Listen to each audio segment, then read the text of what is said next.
సమర్ ఇంకా దీక్ష చాలా మంచి స్నేహితులు. ఇద్దరు కాలేజ్ నుంచి మంచి స్నేహితులు. ఇక న్యూ ఇయర్ 2026 ఏదైనా కొత్తగా చెయ్యాలని అనుకుంటారు. అప్పుడే సమర్ ఫోన్ మోగుతుంది. తన స్నేహితుడు శశాంక్ కాల్ చేస్తాడు.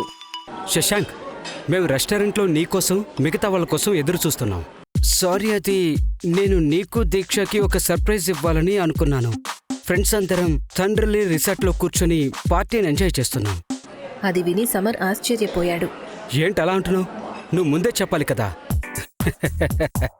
సరే మరి మీ ఇద్దరు కూడా వచ్చేయండి. మీకు బాగా తెలుసు కదా, ఇక్కడ ప్రతి న్యూ ఇయర్కి రాత్రి 12 తర్వాత ఎంత అద్భుతంగా ఉంటుందో. ఆ మాట చెప్పి శశాంక్ ఫోన్ కట్ అవుతుంది. దీక్ష సమర్ వైపు చూస్తుంది. ఏమైంది? సమర్ విషయాలన్నీ చెప్పి ఇలా అంటాడు.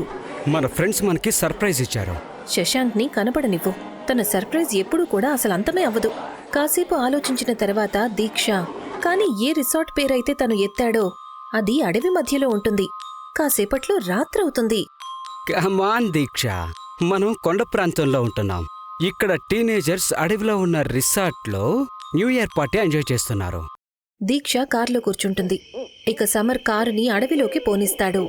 అప్పుడే పెద్ద వర్షం కురుస్తుంది. Oh my god, new year రాత్రి, ఇక ఈ వర్షం, చలి చాలా ఎక్కువ ఉంటుంది. ఉన్నట్టుండి సమర్ కారు ఆపుతాడు. దీక్ష ఆశ్చర్యపోయింది. ఏమైంది? కారెందుకు ఆపావు? ఎదురుగా రోడ్డు మీద పడి ఉన్న ఆ పెద్ద చెట్టు కనిపించట్లేదా? అక్కడక్కడ ఇంకొన్ని బళ్ళు కూడా ఉన్నాయి. అవి వెనక్కొస్తున్నాయి. సరిపోయింది ఇంకా. అంటే ఈసారి మనం న్యూ ఇయర్ పార్టీ ఎంజాయ్ చేయలేమా? సమర్ నవ్వుతాడు. కార్ రివర్స్ చేసుకుని ఇలా అంటాడు. ఎందుకు టెన్షన్ పడతావు దీక్ష? నాకొక షార్ట్ కట్ దారి కూడా తెలుసు. సమర్ కారుని మరొక వైపుకి పోనిస్తాడు. ఆ దారి చుట్టుపక్కల చెట్లతో ఎంతో చీకటిగా భయంకరంగా ఉంటుంది. నువ్వు ఏ దారిలో వెళ్తున్నావు? ఇది అడవిలో ఏ భాగం అంటే ఇటు నుంచి చాలా తక్కువ మంది వెళ్తారు. మనం ఇటువైపు నుంచి వెళ్ళకూడదు. ఇది షార్ట్ కట్. నేను పగలు ఎన్నోసార్లు ఇటువైపు వెళ్ళాను. మనం 15 నిమిషాల్లో వెళ్ళిపోతాం. కారు కొంచెం ముందుకు వెళ్తుంది. ఉన్నట్టుండి వర్షం ఎక్కువ అవుతుంది. నీళ్ల శబ్దం బాగా వినిపిస్తుంది. గాలి ఈలలు వేస్తుంది. చుట్టూ చీకటి. అన్నీ కలిపి వాతావరణం చాలా భయంకరంగా మారుతుంది. ఉన్నట్టుండి కారు గట్టిగా ఊగి ఆగిపోతుంది. ఓ మై గాడ్, ఏంటిది? కారెందుకు ఆగిపోయింది? సమర్ బయటికి వస్తాడు. తడిసిపోతూ టైర్ని చూస్తాడు. టైర్ పంక్చర్ అయిపోయింది. సమర్ మొబైల్ తీస్తాడు. కానీ అందులో నెట్వర్క్ లేదు. దీక్ష మొబైల్ తీసి చూస్తుంది. కానీ తన మొబైల్లో కూడా నెట్వర్క్ ఉండదు. దీక్ష కార్ నుంచి బయటికి వస్తుంది. మనమిద్దరం ఇరుక్కుపోయాం. అప్పుడే సమర్ దృష్టి దూరంగా పడుతుంది. అంత పెద్ద వర్షం మధ్యలో ఒక పాత బంగళా కనిపిస్తుంది. టెన్షన్ పడద్దు, అక్కడ ఎదురుగా బంగళా కనిపించింది. అక్కడికి వెళ్దాం పద, సాయం లభిస్తుందేమో. వర్షం ఇంకా చలి నుంచి తప్పించుకునే దారేది కనిపించకపోవడంతో సమర్ ఇంకా దీక్ష ఆ పాత నిర్మానుష్యమైన బంగళాకి వెళ్తారు. అక్కడ ఉన్న చలికి వాళ్ళు వణికిపోతూ ఉంటారు. అన్ని వైపులా నిశ్శబ్దం. చెట్ల నుంచి కారుతున్న చుక్కలు. ఇక గాలిలో ఏదో తెలియని భయం. ఇద్దరూ కూడా తలుపు దగ్గరికి వెళ్లి బెల్ని మోగిస్తారు. ఈ కొత్త సంవత్సరం 2026 ఎప్పటికీ గుర్తుండిపోతుంది. మరుక్షణమే తలుపు నెమ్మదిగా కిర్రుమంటూ తెరుచుకుంటుంది. తలుపు తెరుచుకోగానే సమర్ ఇంకా దీక్ష ఒక విచిత్రమైన చల్లదనాన్ని అనుభూతి చెందుతారు. ఆ బంగళా లోపల ఉన్న గాలి బయట వర్షం కంటే కూడా చల్లగా ఉంటుంది. అక్కడి గోడల్లో ఏదో విచిత్రమైన నిశ్శబ్దం దాగి ఉంటుంది. ఎదురుగా ఒక అందమైన ఆడమనిషి ఉంటుంది. ఆమె కళ్లల్లో ఒక నిస్సహాయత కనిపిస్తుంది. ఆమె నవ్వుతూనే ఉంటుంది. కానీ తన ఆత్మ మరెక్కడో ఇరుక్కుని ఉంటుంది. ఎవరు నువ్వు? నా పేరు దీక్ష. తను నా ఫ్రెండ్ సమర్. మేము హోటల్కి వెళ్తున్నాము. కానీ దారిలో చెట్టు పడిపోయింది. వేరే దారి లేక మేము ఈ షార్ట్కట్లో రావాల్సొచ్చింది. మా కార్ టైర్ పంచర్ అయింది. ఆవిడ చిన్న చిరునవ్వుతో ఇలా అంటుంది. నా పేరు పూనం. నేనిదే బంగళాలో ఉంటాను. మీరిద్దరూ తడిసిపోయారు. లోపలికి రండి. రాత్రివేళ ట్రావెల్ చేయకూడదు. సమర్ ఇంకా దీక్ష బంగళా లోపలికి వెళ్తారు. లోపల వాతావరణం మరింత భయంకరంగా ఉంటుంది. నేల మీద పాత చెక్కల గుర్తులు, గోడల మీద దుమ్ము పట్టేసిన పాత ఫోటోలు. ప్రతి గదిలోనూ ఎలా అనిపిస్తుందంటే ఏవో అదృశ్యమైన కళ్ళు మౌనంగా వాళ్లనే చూస్తూ ఉన్నట్టు. మందగించిన చిన్న వెలుతురులో ఇల్లంతా కూడా ఖాళీగా కనిపిస్తుంది. ఏదో విచిత్రమైన అనుభూతి కలుగుతుంది. పైన బాల్కనీలో ఒక గది ఉంది. అక్కడికి వెళ్లి మీరిద్దరూ బట్టలు మార్చుకోండి. కాసేపటి తరువాత బట్టలు ఎండాక అప్పుడు వాటిని మార్చుకోండి. లేదంటే ఆరోగ్యం పాడవుతుంది. సమర్ ఇంకా దీక్ష పైకి వెళ్తారు. మెట్ల మీద ప్రతి మెట్టు వాళ్ల అడుగుల శబ్దానికి కిర్రు కిర్రుమని ఎలా శబ్దం వస్తుందంటే ఎన్నో ఏళ్లుగా ఒక మనిషి బరువుని మోయలేదు అన్నట్టు. గదిలోకి వెళ్ళాక ఇద్దరూ బట్టలు మార్చుకుంటారు. బట్టలు మార్చుకున్న తర్వాత దీక్ష గదిలో ఉన్న వస్తువులను గమనిస్తుంది. పాత చెక్క అల్మారా, మట్టితో నిండిన అద్దాలు, అలాగే ఒక మూలన ఉంటుంది విరిగిపోయిన మ్యూజిక్ బాక్స్. అది మూతపడిపోయిన తరువాత కూడా చాలా చిన్న ధ్వనితో గుసగుసలాడుతున్నట్టుంటుంది. ఏమైంది దీక్ష? నీకీ బంగ్లాలో విచిత్రంగా అనిపించడం లేదా? ఎలా అంటే నేను మాటల్లో చెప్పలేను. ఏదో మనం కాలంలో వెనక్కి వెళ్ళినట్టు. ఎన్నిసార్లు చెప్పాను, హాలీవుడ్ సినిమాలు తక్కువగా చూడు. కాసేపటికిద్దరూ కిందకి వస్తారు. పూనం ఇద్దరినీ చూసి ఇలా అంటుంది, మీరిద్దరూ చాలా అలసిపోయినట్టున్నారు. డైనింగ్ టేబుల్ మీద భోజనం సిద్ధంగా ఉంది, డిన్నర్ చేయండి. సమర్ దీక్ష వద్దంటారు. కాని పూనం మొండికేస్తుంది. మొత్తానికిద్దరూ ఒప్పుకున్నారు. డైనింగ్ టేబుల్ మీద కొవ్వొత్తులు వెలుగుతుంటాయి. దాని నిప్పు గాలి లేకపోయినా చిన్నగా వణుకుతూ ఉంటుంది. ఏదో తెలియని ఒక ఊపిరి దానిని కదుపుతున్నట్టనిపిస్తుంది. టేబుల్ దగ్గర ఒక 16 ఏళ్ల అమ్మాయి కూర్చొని ఉంటుంది. తను సమర్ని దీక్షని రెప్పవెయ్యకుండా చూస్తూ ఉంటుంది. తన కళ్లల్లో కదలికలేదు, మెరుపు లేదు, మరణించినట్టు స్థిరంగా ఉంటాయి. దీక్ష ఒళ్లంతా దగులు పొడుస్తుంది. తను నెమ్మదిగా సమర్తో ఇలా అంటుంది, తన కనుపాపలు కదలడం లేదు, నాకు భయంగా ఉంది.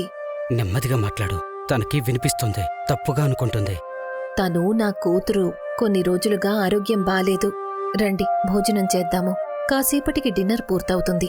పూనం వాళ్లతో ఒక గదివైపు వెళ్తూ ఇలా అంటుంది, బయట వాతావరణం అస్సలు బాలేదు. వాతావరణం సర్దుకునేంత వరకు కూడా మీరిద్దరూ ఇక్కడే ఉండండి. కాసేపటి తర్వాత నా భర్త తిరిగొస్తారు. ఉదయం నేను మీ కారుని మెకానిక్ చూపించి తిరిగి పంపిస్తాను. సమర్ ఇంకా దీక్ష దగ్గర వేరే దారి లేదు. సమర్ సమయం చూస్తాడు. టైంలో రాత్రి సరిగ్గా 12 అవుతుంది. సమర్ పూనంతో మాట్లాడుతూ ఉంటాడు. కాని చాలాసేపైన తర్వాత కూడా గడియారం 12 దగ్గరే ఆగి ఉంటుంది. కొవ్వొత్తి వెలుగు ఉన్నట్టుండి పొడవుగా మారి నీలిరంగులోకి మారుతుంది. దాని లోపల ఏదో రహస్యం దాగి ఉన్నట్టు అనిపిస్తుంది. సమర్ ఇలా అంటాడు, గడియారం పాడైనట్టుంది. పూనం వాళ్లని గదిలో విశ్రాంతి తీసుకోమని చెప్పి వెళ్ళిపోతుంది. సమర్ ఇంకా దీక్ష పడుకుంటారు. బయట వర్షం ఆగకుండా కురుస్తుంది. నెమ్మదిగా వాళ్లకి నిద్ర పట్టేస్తుంది. చాలాసేపటి తరువాత వాళ్లు కళ్ళు తెరిచేసరికి వర్షం ఇంకా కురుస్తూ ఉంటుంది. చలి ఇంకా రెట్టింపవుతుంది. ఇద్దరూ పెద్దగా పట్టించుకోలేదు, మళ్లీ నిద్రపోయారు. ఎన్నో గంటల తరువాత వాళ్లు కళ్ళు తెరిస్తే బయట ఇంకా చీకటిగానే ఉంటుంది. ఇంకా వర్షం కురుస్తోంది. ఇంకా అదే చీకటి. దీక్షకి అనుమానం వస్తుంది. ఏదో గందరగోళంగా ఉంది. మనం గడియారం చూశాము, రాత్రి 12. మనం సుమారు 6-7 గంటలు నిద్రపోయాం, కానీ తెల్లవారలేదు. సమర్ కూడా నోటీస్ చేశాడు.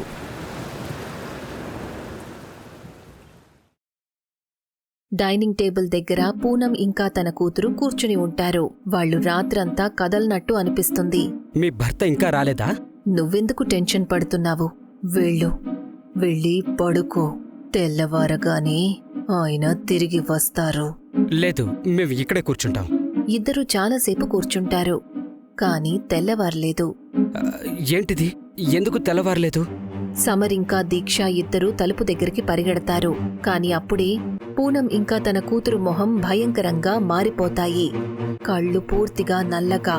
మొద్దుల్లారా, ఎవరైనా ఈ విల్లా లోపలికి వస్తే వాళ్లకి ఎప్పటికీ తెల్లవారదు. ఇక్కడ ఇవాళ కూడా 1991 నడుస్తోంది. సమర్ గోడ మీద ఉన్న క్యాలెండర్ని చూస్తాడు. అది నిజంగానే 1991వ సంవత్సరం క్యాలెండర్. ఆ రోజు ఆ తారీఖుకి గుండ్రం చుట్టి ఉంటుంది. నాకు అప్పట్నుంచి ఏదో గందరగోళంగానే అనిపిస్తోంది.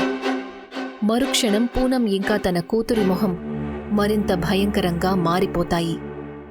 పూనం గట్టిగా అరుస్తూ, ఎన్నో ఏళ్ల క్రితం నా భర్త న్యూ ఇయర్ రోజు రాత్రి న్యూ ఇయర్ జరుపుకునే సాకుతో మమ్మల్ని ఇక్కడికి తీసుకొచ్చారు.